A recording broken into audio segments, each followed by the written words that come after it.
Hello everyone, we are glad to give our presentation about vehicle price prediction tool. Firstly, let's look at how this tool may help. Imagine if you are considering purchasing a vehicle from the second-hand market and have received a price offer from the seller. The tool can help you to determine if the price is reasonable or not. In another case, if you would like to buy a car within a limited budget and are trying to find a suitable car, this analysis can guide you on which factor might significantly influence the car price. This insight may help you make informed compromisations and to select the car that better fits your need and financial constraints. Our objective is to help our user predict the second-hand car selling price based on the features in the datasets. And we provide more time efficiency and transparency, and this tool can also be integrated into other services. Here is the dataset we have used. First, we use vehicle sales and market trend datasets, and then we use Pandaseco. We merged the car sales datasets to gain the new car selling price. We merge these two datasets using foreign key of car model. Next, we move on to the price distribution. First, we will explore the distribution by year. The first chart shows the average selling price grouped by production year. First, we aim to analyze how car price fluctuate over the years. To mitigate the effect of inflation, we will apply log transformation to the average annual selling price. After accounting for the effect of inflation, the average selling price continued to exhibit an upward trend, which is quite reasonable. The second chart shows the relationship between average selling price and the car age. The chart shows a decline in average selling price from new car age 0 to cars that about 10 years old. The steep decrease typically in the vehicle market due to depreciation, where a car loses its value most rapidly in the initial years following its purchase. After the initial rapid decline, the decrease in average selling price seemed to slow down from car aged around 10 to around 18 years. Then we would like to see the price distribution by state. There is noticeable variation in average selling price from state to state. Some states show higher average price, indicating by darker shades of blue. For example, New York and California. These are the states with higher demand for luxury cars or higher overall living cost. This map reveals that our dataset is missing data for several states, which indicates that our information may not be quite comprehensive and representative enough. Then we see the distribution by model.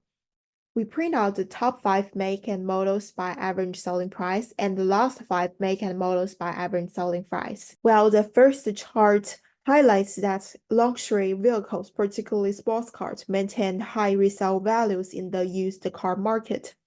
The second graph displays car models that buyers can choose from with limited budget, providing them with options that are affordable among different brands. We observed a significant diversity in make and models, indicating that the selling price is not merely directly correlated with the brand, but also have to consider with specific model. Now let's move on to the modeling results. The first one that we use is linear regression model. In the regression model, we use degrees from 1 to 3 and alpha in 5, 10, 15. And from the result, we can see that when degree is 3 and alpha is 5, the final R-square value is about 80%. The importance feature, which are the coefficients, are different based on degrees and alpha values.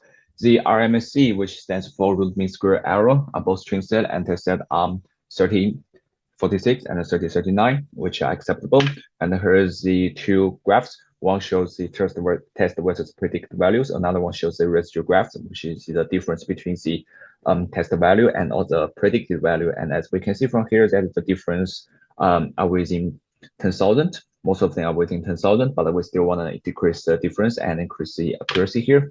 And here is our three learning curves, where the first one is based on alpha is equal to 5, and the second one is where when alpha is equal to 10, and the third one is when alpha is equal to 50.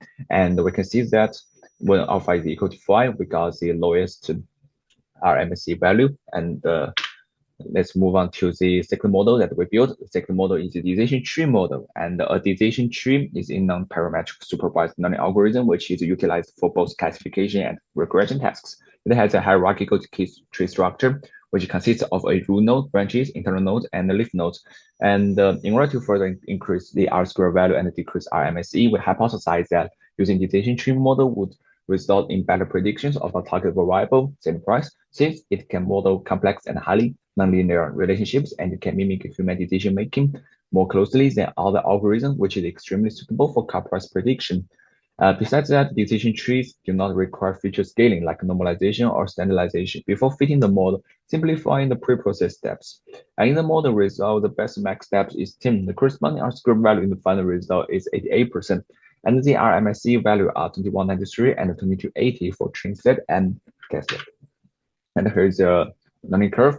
And we take the max steps in range from 2 to 10. And when it comes to 10, it has the lowest RMSE value. And here's a sample of our decision tree model.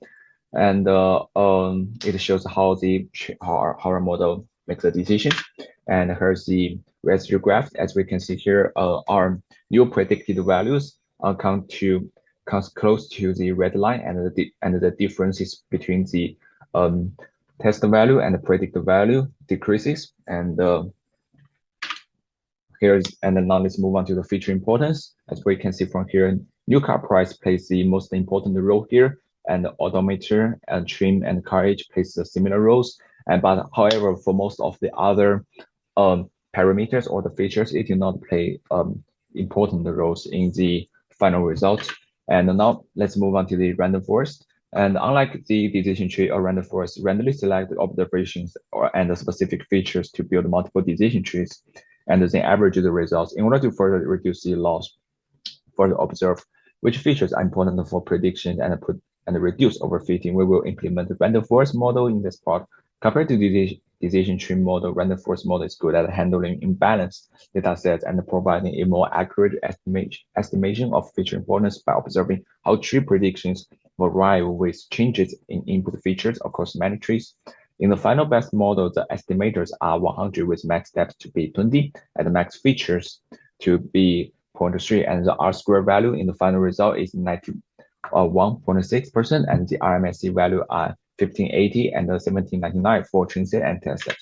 And here's the sample of our tree graph. And here's the learning curve. When it comes to the 20, when the max steps come to 20, this curve becomes somehow steady. And let's now move on to the residue graph. The residue graph is somehow similar to the previous graph from the decision tree model, but it's still further decrease the difference between the predicted value and the test value. And now let's move on to the feature importance. As we can see from here, the new car price still plays an important role, but it does not. But it reduces from the previous 0.6 to currently 0.4, and there are more roles. As you can see here, more features somehow play roles in this final result.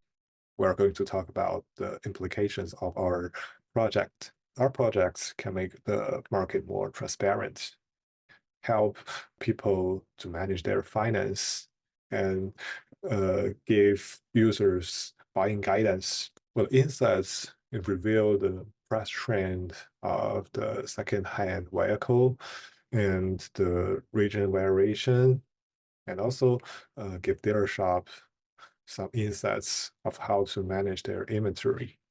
Last part is about limitation of this project and potential future work. From the perspective of data, we are missing potential influential features. We are missing data for some part of the state in the US. and we lack of detailed explanation for some of the X variables. For example, what does the condition means? Besides, the Colab takes a long running time to finish more complex the model and would crash if too many datasets loaded. For the future work, we could gain all possible related features by merging more datasets. For the model training part, employing a grid search cross-validation is an effective method to optimize model parameters. In the decision tree and random forest model, we can use a for loop based on the max depths and figure out the depths which can produce the most accurate result. That's all about our presentation. Thank you.